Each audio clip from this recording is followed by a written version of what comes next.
c'est s'épanouir, c'est vaincre, c'est percer, c'est entrer dans l'abondance. Mais l'apôtre le veut dans tous les secteurs.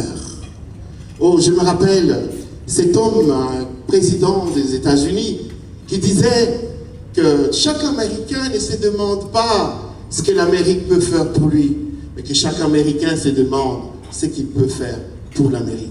Si chacun de nous peut se poser la question aujourd'hui, dans ce que le chef dit là, dans cette vision, qu'est-ce que moi je peux faire pour rendre réel, pour rendre palpable tous les 6 engagements qu'il a, que chacun dans son axe s'engage comme Joseph pour appliquer l'intelligence à la vision. Il dit, je veux que tu prospères à tous égards, comme prospère l'état de ton âme.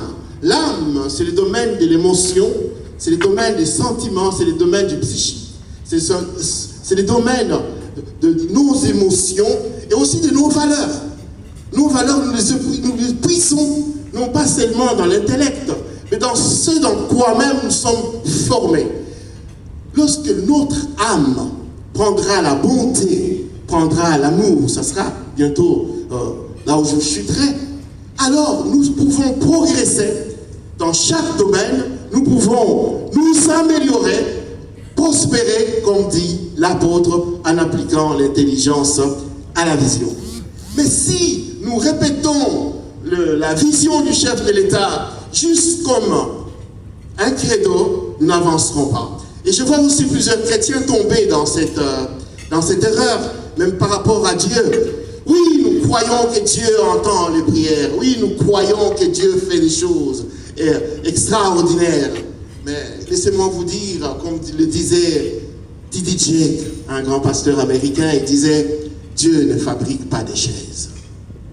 Il y a des choses que nous devons faire, nous, chacun dans son domaine. Il y a des choses qui nous reviennent. Il y a la responsabilité. Je suis venu ce soir vous responsabiliser. La vision du chef ne se réalisera pas tout seul. Le chef ne peut pas aller dans les écoles, dans les hôpitaux, dans les entreprises. Ceux qui vont implémenter la vision, c'est vous, c'est moi, afin que le peuple congolais prospère à tous égards et surtout qu'il soit en bonne santé.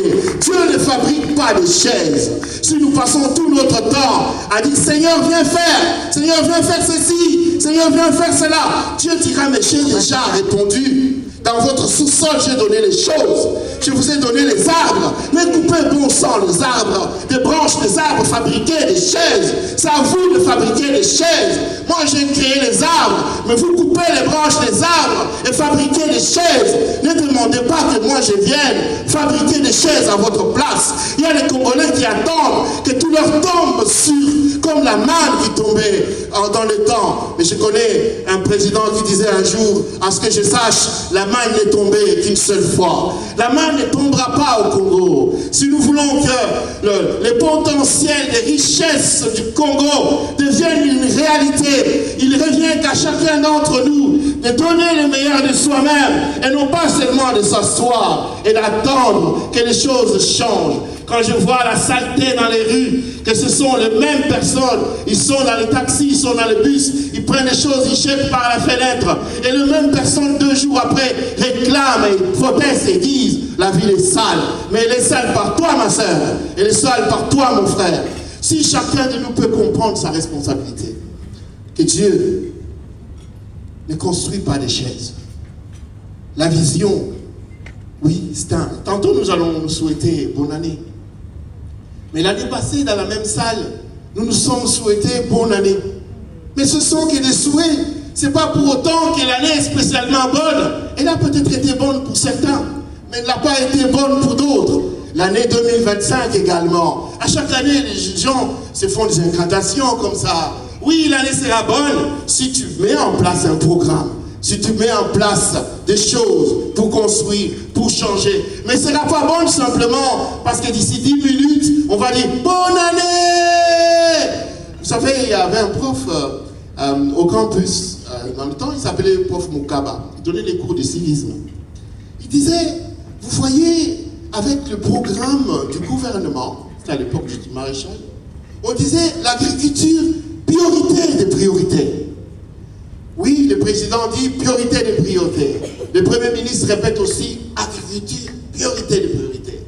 Et puis tous les ministres répètent aussi agriculture, priorité de priorité. Mais ils rentrent à la maison, chaque homme dit à sa femme, agriculture, priorité de priorité.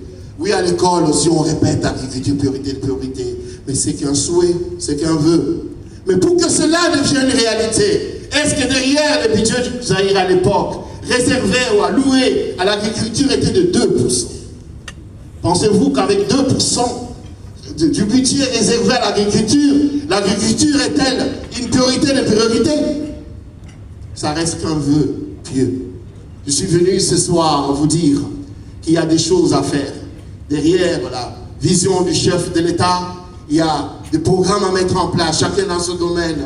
Il y a des tactiques, des stratégies à mettre en place pour que cela devienne réalité. Ce soir, je suis venu dire à quelqu'un, et je suis venu prier pour que le Seigneur mette suffisamment d'amour dans vos cœurs, pour que ce soir, vous aimiez le Congo. Oui, le Congo de Patrice Marie Lumumba, le Congo de Mouzé Laurent Kabila, le Congo d'Étienne Ouamulumba, le Congo de Fatih Béton, le Congo de Mamadou Ndala. Parce que pendant que nous sommes ici, il y en a certains qui ne souhaitent pas que la guerre s'arrête, parce que c'est un fonds de commerce pour eux. C'est un fonds de commerce pour eux. Ils construisent des immeubles avec le sang de nos frères et de nos sœurs. Mais ce soir, je suis venu prier avec vous pour que Dieu mette dans vos cœurs suffisamment d'amour pour aimer le Congo. Ce soir, je voudrais que tu penses à cette femme qui va mourir dans quelques minutes à Issy. Elle est en train d'accoucher. Je la vois, elle est dans le sang. Elle perd du sang. Oui, je la vois, elle suffoque. Oui, elle a du mal à respirer. Mais hélas, il n'y a aucune poche de sang pour la transfuser. Hélas, il n'y a